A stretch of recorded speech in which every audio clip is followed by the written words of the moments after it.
فَذَكِّرْ فَإِنَّ الذِّكْرَىٰ تَنفَعُ الْمُؤْمِنِينَ وَمَا خَلَقْتُ الْجِنَّ وَالْإِنسَ إِلَّا لِيَعْبُدُونِ إن الحمد لله نحمده ونستعينه ونستغفره ونعوذ بالله من شرور أنفسنا وسيئات أعمالنا من يهده الله فلا مضل له ومن يضلل فلا هادي له وأشهد أن لا إله إلا الله وحده لا شريك له وأشهد أن محمدا عبده ورسوله يا أيها الذين آمنوا اتقوا الله حق تقاته ولا تموتن إلا وأنتم مسلمون يا أيها الناس اتقوا ربكم الذي خلقكم من نفس واحدة وخلق منها زوجها وبث منهما رجالا كثيرا ونساء واتقوا الله الذي تساءلون به والأرحام إن الله كان عليكم رقيبا يا أيها الذين آمنوا اتقوا الله وقولوا قولا سديدا يصلح لكم أعمالكم ويغفر لكم ذنوبكم ومن يطع الله ورسوله فقد فاز فوزا عظيما أما بعد فإن أصدق الحديث كتاب الله وخير الهدي هدي محمد صلى الله عليه وسلم وشر الأمور محدثاتها وكل محدثة بدعة وكل بدعة ضلالة وكل ضلالة في النار. Nous sommes arrivés par la grâce d'Allah subhanahu wa ta'ala à Surat al-Takwir. Allah tabarak wa ta'ala dit Bismillahir Rahmanir Rahim إذا الشمس كورت وإذا النجوم انكدرت وإذا الجبال سيرت وإذا العشار عطلت وإذا الوحوش حشرت وإذا البحار سجرت وإذا النفوس زوجت وإذا الموءودة سئلت بأي ذنب قتلت إلى آخر الآيات. Surat al-Takwir, c'est parmi les premières sourates qui ont été révélées, c'est la 7e dans l'ordre de révélation. Quand le soleil Kuwirat. Kuwirat, il y a eu au moins 10 paroles différentes chez les ulama pour dire qu'est-ce que ça veut dire Kuwirat. Wallahu a'lam, tous se réunissent sur un sens commun, c'est que le soleil va disparaître. Comment va-t-il disparaître? Les savants ont divergé. Wat takwir, c'est comme quand on met l'imama, le turban. C'est-à-dire tu fais tourner la imama autour de ta tête. Chaque pan vient se mettre sur l'autre pan. C'est-à-dire il sera réuni, plié. Donc quand le soleil sera réuni, plié, obscurci.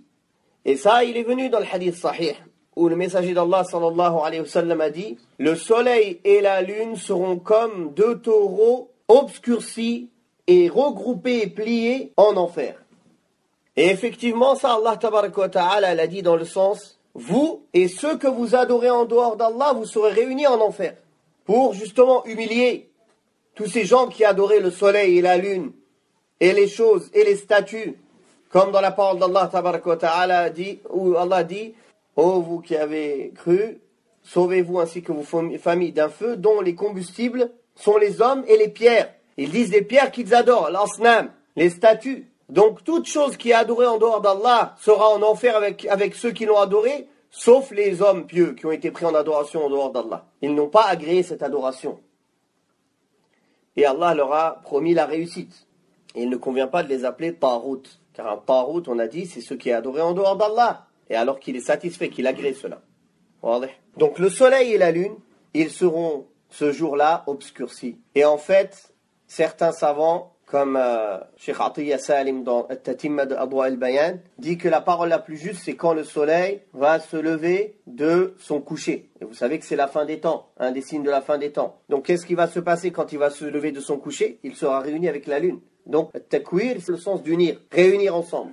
Donc, le soleil et la lune seront réunis ensemble, obscurcis, pliés, réunis et jetés en enfer. Imaginez-vous, cette créature énorme qui sera pliée et obscurcie et jetée en enfer. Comment est la taille de l'enfer?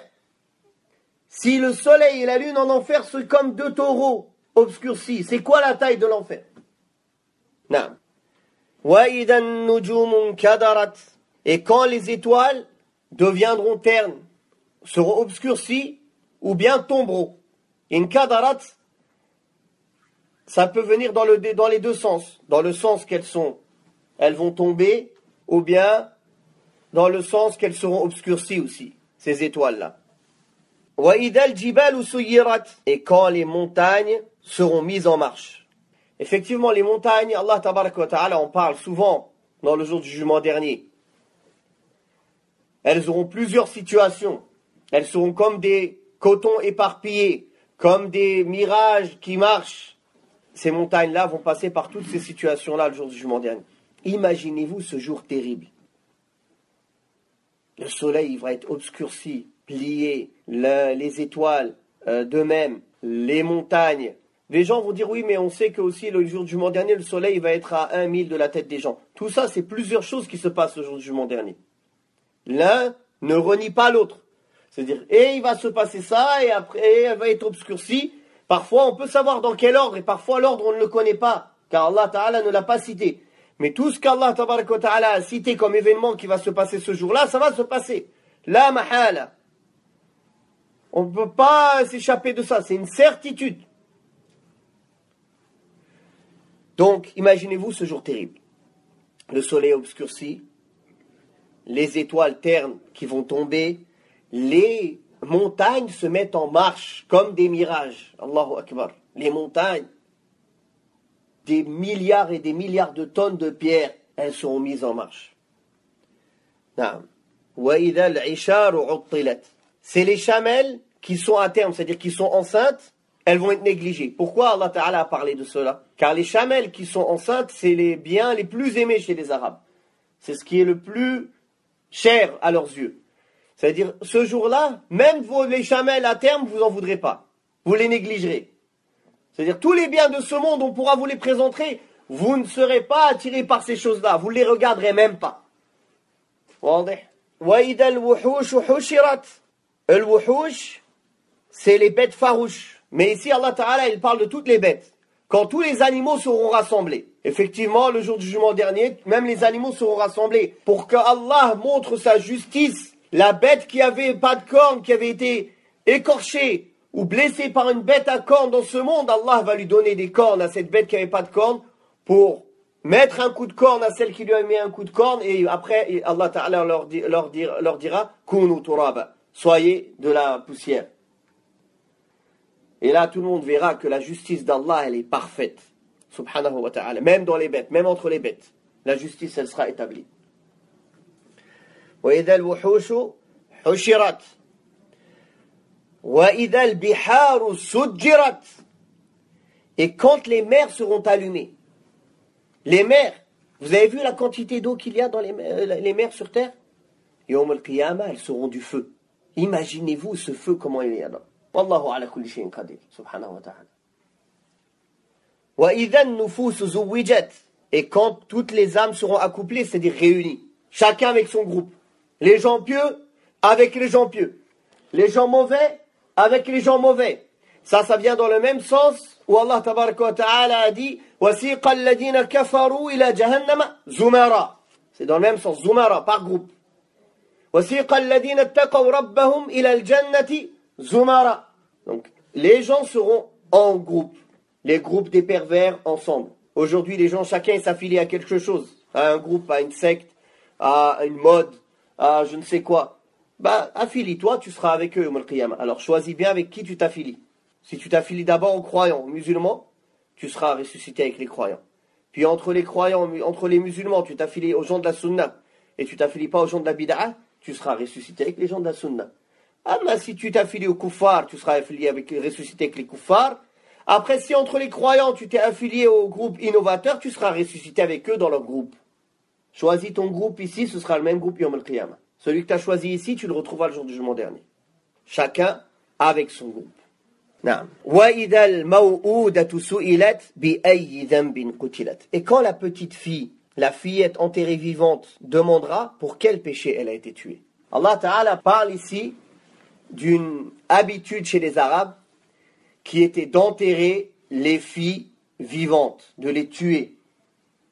Et il le faisait pour deux raisons. Premièrement, par peur de pauvreté. Car la fille, elle grandit, elle ne travaille pas, elle ne ramène pas d'argent, etc. C'est pas comme un homme. Deuxième raison, par peur, par jalousie, par un excès de jalousie, par peur que cette fille, elle les déshonore, qu'elle s'adonne avec un homme et qu'elle les déshonore dans leur nom. Alors, pour éviter ça, il l'a tuée à la naissance. Comme ça, il dit, j'ai pas de souci. Et Allah Ta'ala a réprouvé cela. Il a dit, quand la jeune fille sera questionnée, qui a été enterrée vivante, la jeune fille qui a été enterrée vivante, la fillette, à cause de quel péché elle a été tuée? C'est-à-dire qu'Allah Ta'ala ici, il montre qu'elle n'avait pas de péché. Un enfant, quel péché il a? Quel péché il a? Et aujourd'hui, ma'al asaf, il y a encore des traditions de l'jahiliyyah présentes dans le monde, même dans certaines communautés musulmanes, qui quand ils apprennent qu'ils vont avoir une fille, ils avortent. Et quand ils apprennent que c'est un garçon, ils sont contents.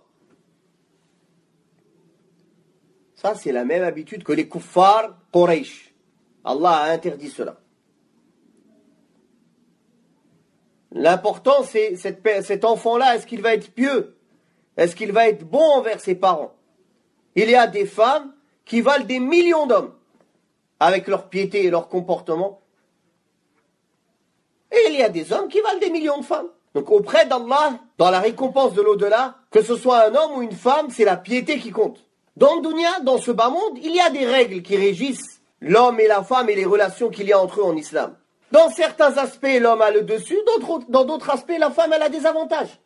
Donc selon l'aspect, les gens ils croient qu'en islam, il n'y a que les hommes qui ont des avantages. Sachez que chaque avantage ou chaque responsabilité, chaque avantage, il y a des responsabilités avec. Donc plus de réponses auxquelles il faut répondre Yawm al-Qiyamah. Plus de responsabilités, plus de causes d'être châtié.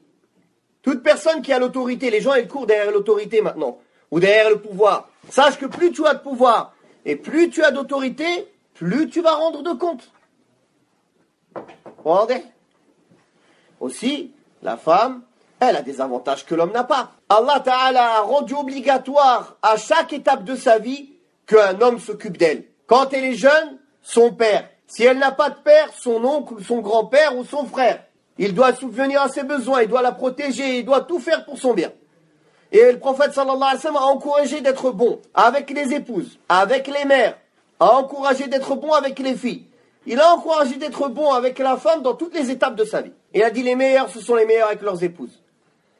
Et le prophète sallallahu alayhi wa sallam a dit, reste au pied de ta mère car le paradis est là-bas. Et il a devancé la compagnie de la mère 3 fois à la compagnie du père.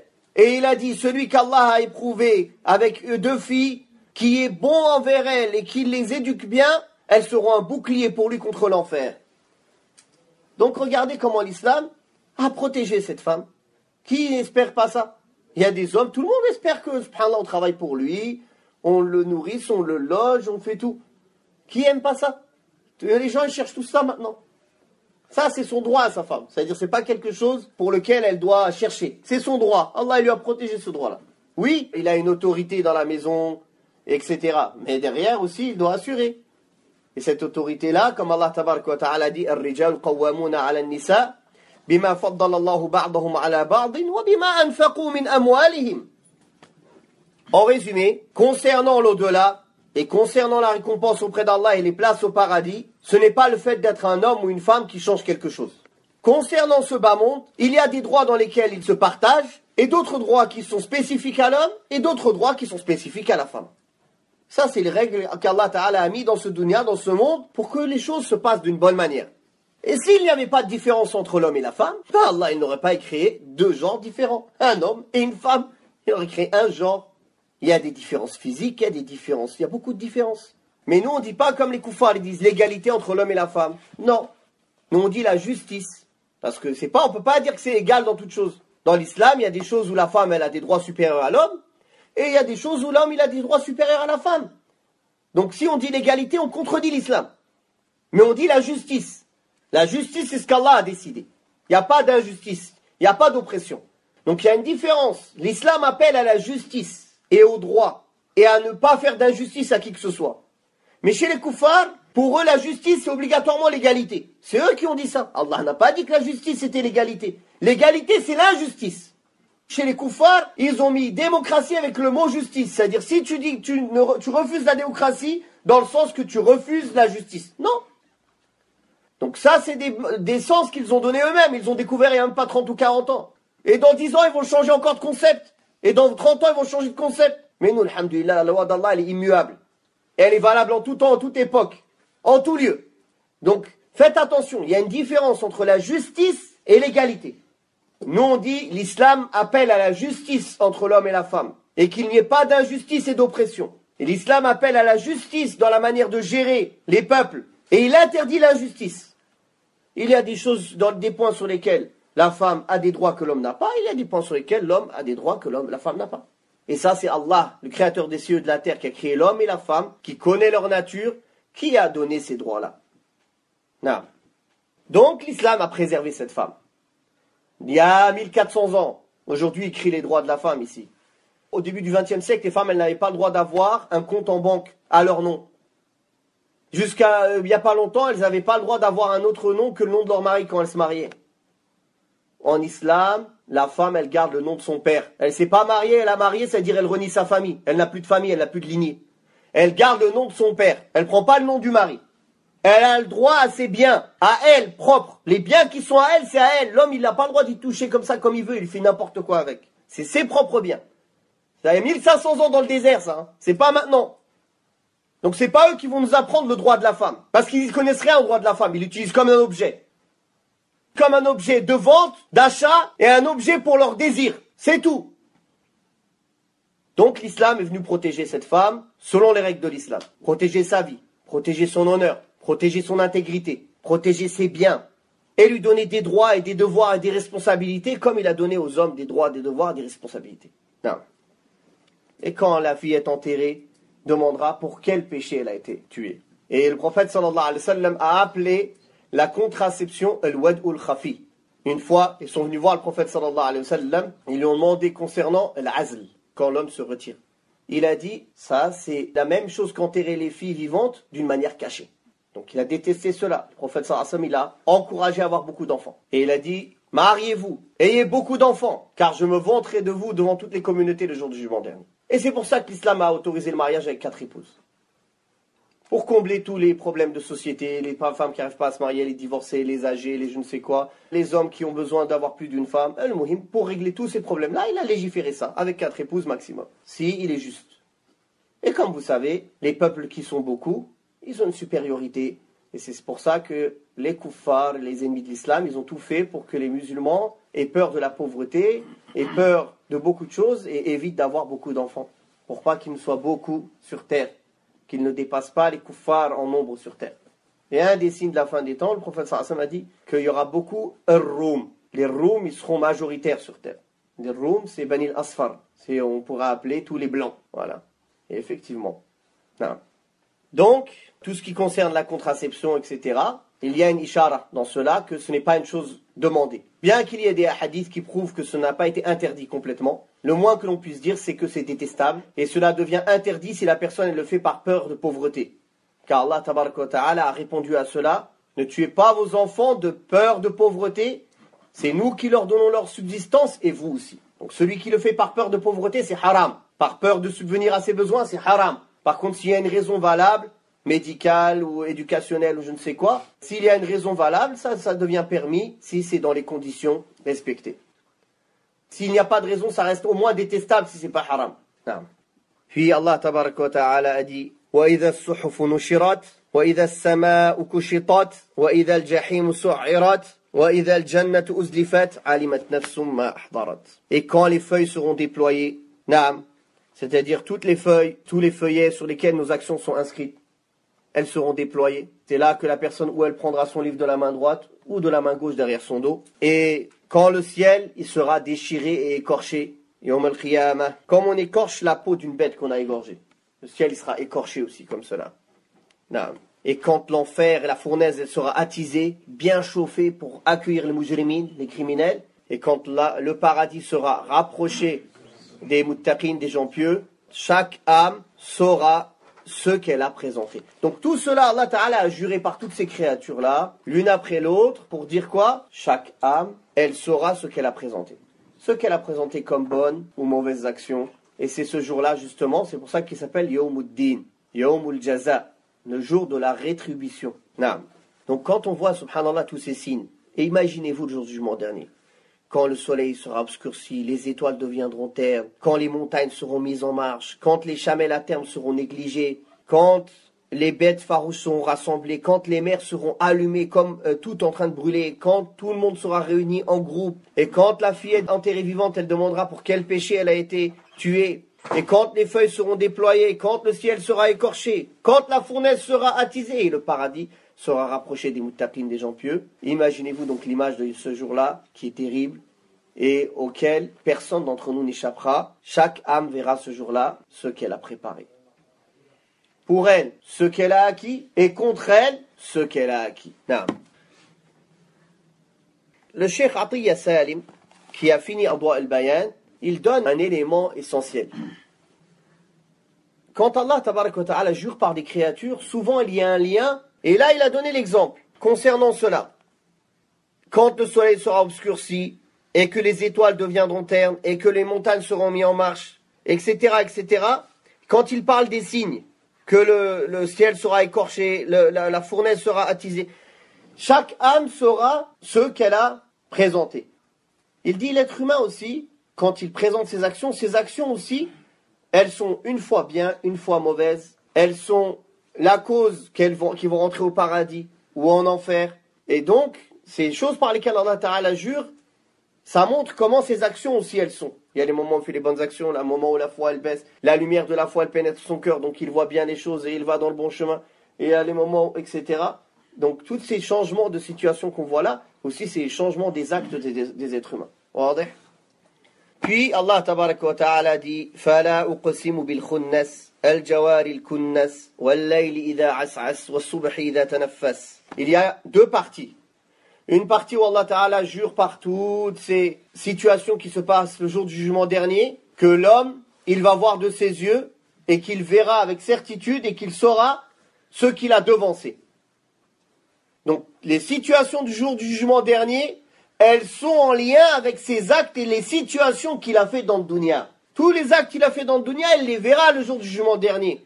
Ça va se matérialiser par des situations, des châtiments, des difficultés ou des plaisirs et des délices. Ça, c'est la première partie de la sourate. La deuxième partie, Allah Ta'ala recommence à jurer. On va voir qu'il y a un lien aussi. Il dit non, je jure par les planètes qui gravitent et qui se cachent. C'est-à-dire on les voit, puis on les voit plus. Qui courent et disparaissent. Et quand la nuit, elle vient. As'as en arabe, ça peut vouloir dire il vient ou il part. Mais ici, on dira quand il vient. Quand la nuit vient et quand le jour, l'aube, quand elle exalte son souffle, elle vient aussi, quand elle apparaît. Il jure par toutes ces choses-là pour dire quoi après? Innahu laqawlu rasulin karim. Ce Coran, c'est la parole d'un messager honorable. Qui est ce messager honorable? Jibril alayhi salatu wassalam. Allah tabaraka wa ta'ala dit Dhi quwwatin inda dil arshi makin muta'in thamma amin. C'est la parole d'un messager noble et honorable, doué d'une grande force et ayant un rang élevé auprès du maître du trône. Quand Allah tabaraka wa ta'ala dit Innahu laqawlu rasulin karim, c'est la parole d'un messager honorable. Le Coran, c'est la parole à qui? Allah. Est-ce que là, ici, les gens qui disent que le Coran, c'est pas la parole d'Allah, ils peuvent utiliser ce verset? Non. Les savants ont répondu à cela. Dans le verset même, il y a une réponse à ceux qui disent ça. Car Allah Ta'ala dit, c'est la parole d'un messager honorable, noble. Le messager, est-ce qu'il rapporte sa parole ou la parole de quelqu'un d'autre? Il transmet la parole d'un autre. Donc lui, c'est un messager, Rasoul. Donc il transmet le message de qui? D'Allah Tabaraka wa Ta'ala. Donc oui, lui il l'a dit, mais il n'a fait que répéter ce qu'il a entendu auprès d'Allah subhanahu wa ta'ala. Et Allah tabaraka wa ta'ala aussi, il a dit dans un autre verset où il dit Fala uqsimu bima tubsiruna wa ma la tubsirun innahu laqawlu rasulin karim. La parole du prophète sallallahu alayhi wa sallam. Donc c'est pareil, c'est le messager. Donc le Coran, ici il a dit que c'est la parole de Jibril, du messager Jibril. Puis dans un autre verset, c'est la parole du messager Muhammad sallallahu alayhi wa sallam. Mais ils n'ont fait que répéter la parole d'Allah subhanahu wa ta'ala. Comme dans plusieurs versets il est venu. Et si un parmi les associateurs te demande la protection, donne-lui la protection jusqu'à ce qu'il entende la parole d'Allah. Donc Allah ta'ala a clairement dit que le Coran c'était sa parole. Il y a d'autres versets, d'autres hadiths clairs et nets sur cela. Naam. Ce messager qu'Allah tabaraka wa ta'ala lui a attribué des caractéristiques et des qualités. Innahu laqawlu rasulin karim. Il est noble. Donc ce n'est pas un messager qui a des bassesses, qui peut tricher, mentir, ou qui a des objectifs qui ne sont pas nobles. Il est noble. Et c'est le plus noble parmi les anges. Car il a un travail noble. Il transmet la parole du plus noble, subhanahu wa ta'ala, aux hommes les plus nobles qui sont les messagers. Et cette parole, elle est aussi honorée et noble. Il a de la force. Il a retourné le peuple de Sodome et Gomorrhe à cause du péché qu'il faisait. Donc ce n'est pas quelqu'un qui a peur de quelqu'un. Quelqu'un le menace, il va mentir, il va tricher. C'est pour ça qu'Allah Ta'ala montre qu'il est fort. Il a de la force auprès de celui qui a l'arche. C'est qui Allah Ta'ala? Makin. Il a une haute place, un haut rang, car il fait partie des anges rapprochés. Et c'est le chef des anges. Muta'in, il est obéi par les anges. Dans le ciel, il est obéi. Dans le sens où il n'y a personne qui va lui donner des ordres à part Allah. Donc il n'y a pas quelqu'un qui lui ordonne de mentir ou de tricher ou d'enlever une parole ou de le rajouter. Donc Allah Ta'ala lui a donné une obéissance dans le ciel. Thamma amin, digne de confiance. Donc regardez toutes les qualités de Jibril. Il a donné toutes les qualités que ce n'est pas possible que ce message il soit altéré.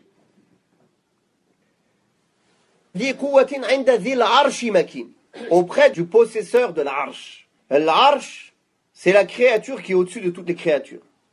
Et Allah, il est au-dessus du arsh, subhanahu wa ta'ala. Au-dessus du trône. Naam. Ici, comme vous voyez, les 4 choses par lesquelles Allah Ta'ala a juré avant de parler de Jibril, ce sont des choses qui font partie de l'alam al-ulwi, du monde céleste. Pourquoi? Car il parle d'un messager céleste. Jibril, alayhi salam, il est auprès d'Allah. C'est un messager céleste. Et les signes qui sont cités, c'est que des signes célestes. Les planètes, les étoiles, la nuit, le jour. Alors que quand Allah Ta'ala parle du prophète sallallahu alayhi wa sallam dans notre surah, il parle du prophète sallallahu alayhi wa sallam, il jure par toutes les choses. Car le prophète sallallahu alayhi wa sallam est sur terre. Il n'est pas auprès d'Allah subhanahu wa ta'ala. Donc vous avez vu, c'est toujours cette liaison. La chose par laquelle on jure et la chose pour laquelle on jure. Il y a toujours une liaison entre elles.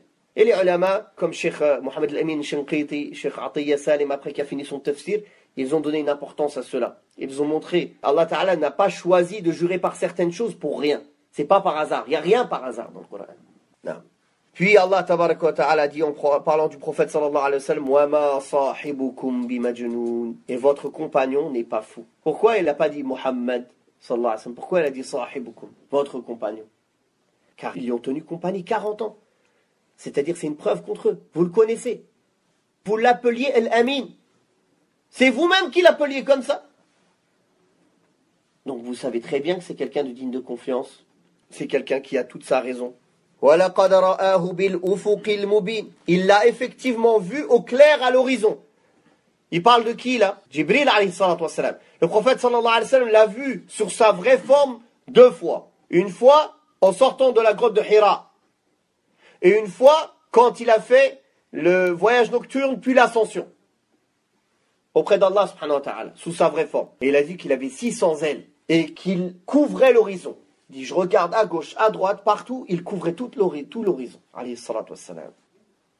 Ceux qui voudraient lui faire croire que c'est un djinn qui vient le voir ou un shaitan, non, il l'a vu sous sa vraie forme, puis il est venu le voir les autres fois sous d'autres formes. Et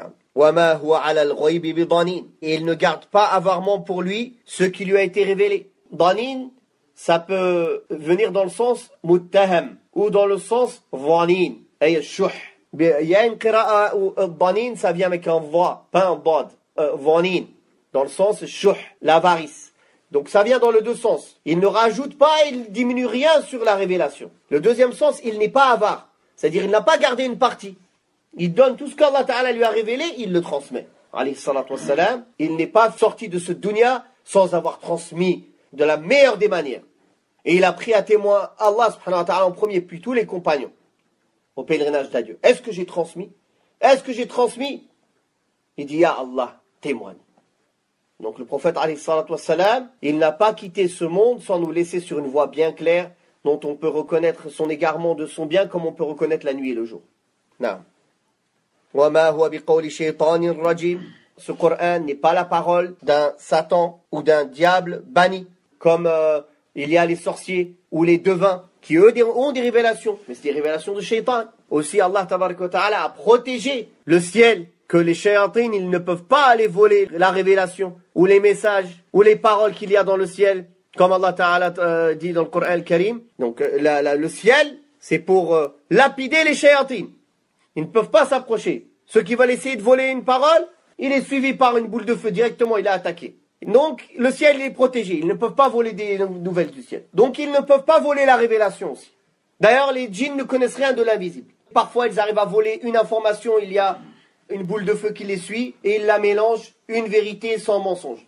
Donc ça, c'est le cas des kuhan, devins. Et ce n'est pas le cas du prophète sallallahu alayhi wa sallam, qui est sadiq, al-amin, le véridique et le digne d'être cru, le digne de confiance, alayhi salatu wassalam. Donc Allah Ta'ala a voulu appuyer cela. فَأَيْنَ تَذْهَبُونَ Où allez-vous? Comment vous pouvez le traiter de menteur? Comment vous pouvez dire que c'est un fou? Comment vous pouvez dire que c'est un sorcier? Vous le connaissez, vous savez, il a grandi chez vous, il est de confiance, c'est quelqu'un qui a des bons mœurs, il n'a jamais menti, il n'a jamais triché. Vous le connaissez. Vous voyez ses caractéristiques, vous voyez ses qualités, vous voyez ses miracles, vous voyez ce Coran qu'il ne vient pas de lui. Il est ummi, il ne savait ni lire ni écrire, alayhi salatu wassalam. Comment? فَأَيْنَ تَذْهَبُونَ Où vous allez? Comment vous vous égarez? إِنْ هُوَ إِلَّا ذِكْرٌ لِلْعَالَمِينَ Ce Coran n'est qu'un rappel pour l'univers. Naam, le prophète sallallahu alayhi wa sallam n'a été envoyé que comme miséricorde pour l'univers. Donc tous ceux pour lesquels le prophète sallallahu alayhi wa sallam a été envoyé, c'est-à-dire les hommes et les djinns, ce Coran il est venu comme un rappel pour les hommes et les djinns. لِمَنْ شَاءَ مِنْكُمْ أَنْ يَسْتَقِيمَ وَمَا تَشَاءُونَ إِلَّا أَنْ يَشَاءَ اللَّهُ رَبُّ الْعَالَمِينَ Pour celui d'entre vous qui veut suivre le droit chemin, mais vous ne pouvez vouloir que si Allah veut, lui, le Seigneur de l'univers, subhanahu wa ta'ala. Naam. Allah tabarak wa ta'ala ici informe que l'être humain, il a une mashi'a. L'être humain, il a une volonté. Car il lui dit, liman sha'a minkum an yastaqim, que celui d'entre vous qui le veut, qu'il prenne le droit chemin. C'est quoi l'istiqama? C'est ce que Allah ta'ala a décrit dans Surat al-Fatiha. Ihdina as-sirata al-mustaqim. C'est ce qu'on demande tous les jours à Allah tabarak wa ta'ala. Dites-nous dans le droit chemin. Il n'est pas tortueux, ni trop à droite, ni trop à gauche, ni trop dur, ni trop souple. Et c'est ça l'islam du juste milieu. Le juste milieu, c'est ce avec quoi l'islam est venu. C'est pas ce que chacun mesure de lui-même. Il se fait son juste milieu à lui. Ah, moi je suis au juste milieu. Qu'est-ce que tu en sais que tu es au juste milieu? Le juste milieu, c'est ce qu'Allah Ta'ala a décidé. C'est ça le juste milieu. C'est pour ça qu'on dit le juste milieu, pas le milieu. Car il y en a beaucoup de gens qui sont au milieu, mais ils sont pas au juste milieu. Ils prétendent être au juste milieu, mais ils sont au milieu de nulle part. Ils se sont fait un milieu eux-mêmes, qui est un égarement. Et ils font la da'wa soi-disant du juste milieu. Mais dans le mot juste milieu, il y a un mot juste, droit. Donc la justice et le droit et la vérité, on le reconnaît qu'avec la révélation. On ne peut pas la reconnaître avec tes passions, mes passions, avec ton expérience, mon expérience, notre raison, nos envies, nos tendances. Non. On met tout ça de côté. Et on reconnaît le juste milieu à la volonté d'Allah, subhanahu wa ta'ala, la volonté de son prophète sallallahu alayhi wa sallam qui est une révélation d'Allah subhanahu wa ta'ala, avec la compréhension de ceux qui ont vécu cette révélation, ceux qui nous l'ont transmise, les compagnons du prophète sallallahu alayhi wa sallam. Il n'y a pas quelqu'un qui peut mieux comprendre la révélation que ceux qui l'ont vécu. Est-ce qu'il y a des gens après, ils viennent, ils savent rien de tout ça, ils disent, oh, moi je comprends mieux le Coran que ceux qui ont vécu la révélation, que ceux qu'Allah a choisi pour être en compagnie du prophète sallallahu alayhi wa sallam? C'est pas possible. Donc aussi, ce verset-là, il vient parler de la destinée. Allah a voulu que l'être humain ait une volonté. S'il avait voulu, l'être humain n'aurait pas de volonté. Mais par sa sagesse, Allah a voulu que l'être humain ait une volonté. Et c'est pour ça d'ailleurs que des messagers lui sont envoyés. Et que la personne qui n'a pas de raison, il est excusé des devoirs religieux. Et que l'enfant qui ne comprend pas, il est excusé des devoirs religieux. Et que le fou, il est excusé des devoirs religieux. Et que la personne qui dort, il est excusé des devoirs religieux. Et la personne qui a perdu la conscience, il est excusé de... Pourquoi? Parce qu'il n'a pas sa volonté, elle ne rentre pas en jeu. Il ne peut pas avoir le libre arbitre quand il est dans ces états-là. La plume, elle est levée contre lui. Donc, Allah a voulu que l'être humain ait une volonté. Mais cette volonté, elle ne reste que là, sous la volonté d'Allah. Si Allah avait voulu, tu n'aurais pas de volonté. Si Allah avait voulu, tu ne pourrais rien faire. Et c'est pour ça qu'on demande à Allah toujours le tawfiq, la permission. Et on lui dit chaque jour, au moins 17 fois, guide-nous sur le chemin droit. Car si Allah ne nous permet pas, on ne peut pas de nous-mêmes, de notre force, de notre intelligence, être guidé sur le chemin droit. Ça, c'est une permission d'Allah. Qui a créé ton corps? Allah. Qui a créé ton âme? Allah. Qui t'a créé même la volonté que tu as? Allah. Donc comment l'être humain, après, il peut dire, j'ai été guidé par ma force? Tout ce que tu détiens, c'est la création d'Allah. Même la volonté que tu as, c'est Allah qui te l'a créé. Il a voulu par sa sagesse que tu aies cette volonté. Donc au bout du compte, pourquoi tu dis c'est moi? Dis Alhamdulillah, bitawfiq min Allah. Si Allah avait voulu, je serais tombé malade. Il m'aurait enlevé cette idée du cœur. Il m'aurait détourné de cela avec une autre idée. Il ne m'aurait pas protégé des wasawis de shaitan. J'aurais suivi shaitan, etc., etc. C'est pour ça, toute œuvre de bien que tu dis, que tu fais, et toute guidée, tu dis par la grâce d'Allah seul. Mais certains vont dire, donc, si tout est écrit, mes péchés aussi, je dis, c'est Allah. Non, Allah ne t'a pas obligé de faire le péché. Il ne te l'a pas imposé. Tu vas dire, oui, mais c'est écrit. Mais avant que tu le fasses, tu savais que c'était écrit? Non. Donc avant que tu le fasses, tu avais le choix. C'est qu'après que tu l'aies fait que tu savais que c'était écrit. Une fois que tu l'as accompli. Donc avant que tu le fasses, tu étais responsable de savoir quel choix tu vas faire. Tu ne savais pas ce qui était écrit. Et ça, les kuffars Quraysh aussi, ils ont dit ça. Si Allah avait voulu, on n'aurait pas donné d'associé à Allah. Ils ont voulu polémiquer avec Allah et prendre comme argument le qadar, la destinée pour leur shirk. Mais Allah a répondu à cela. Allah a répondu que s'il voulait, tout le monde serait croyant. Mais Allah a voulu par sa sagesse que tout le monde soit éprouvé. C'est ça, dunya. Ce bas monde, il est fait pour être éprouvé. Donc on a dit au juste milieu aussi dans la croyance, entre les Mu'tazila, Al-Qadariyya, ceux qui renient la destinée. Ils disent que le mal, c'est l'homme qui le crée. Donc ils disent que dans cette terre, il y a plus qu'un créateur. Ils sont pires que les Majous. Les Majous, c'est les adorateurs du feu, les Zoroastriens. Pourquoi? Parce qu'ils disent qu'il y a deux créateurs, l'obscurité et la lumière. Mais les Mu'tazila, ils disent qu'il y a des milliards de créateurs. Ils sont pires que les Majous. Ils disent chaque être humain, il crée ses actes. Alors que Allah Ta'ala dit Wallahu khalaqakum wa ma ta'malun. Allah vous a créé ce que vous faites comme acte. Donc ça, c'est un opposé qui renie la destinée. Et l'autre opposé, c'est le Jabriya. Et souvent, l'Asha'ira et les Soufiyya, ils ont des aqaïd Jabriya dans la destinée. C'est quoi le Jabriya? Ils disent, nous, dans la destinée, on n'est que comme une feuille dans le vent. On décide de rien. Donc ces gens-là ne se remettent jamais en question. J'ai fait un péché, il dit Alhamdulillah. Il fait une bonne chose, Alhamdulillah. Il fait un péché, Alhamdulillah. Donc il n'y a pas de tawbah chez lui. Il dit Alhamdulillah. Il dit, je suis que comme une feuille dans le vent. C'est pour ça que tu trouves les soufis, ils n'ont pas d'importance pour les péchés. Ils font tous les péchés du monde. C'est comme les chrétiens, les soufis. Ils se ressemblent, ils sont très proches. Dieu n'est qu'amour. Voilà. D'ailleurs, tu trouveras toutes les sectes soufis, elles sont proches des chrétiens. Ils font des fêtes avec eux, ils font des mukaffirat, ils font tout ce qu'ils veulent, mais pour eux, c'est rien. D'ailleurs, souvent, le Jabriya, ils ont aussi l'irja. Le Soufiya, ils réunissent entre le Jabr dans le Qadar et l'irja dans l'iman. Naam. والله تعالى أعلم وصلى الله على محمد وعلى آله وصحبه وسلم والحمد لله رب العالمين. وقل رب زدني علما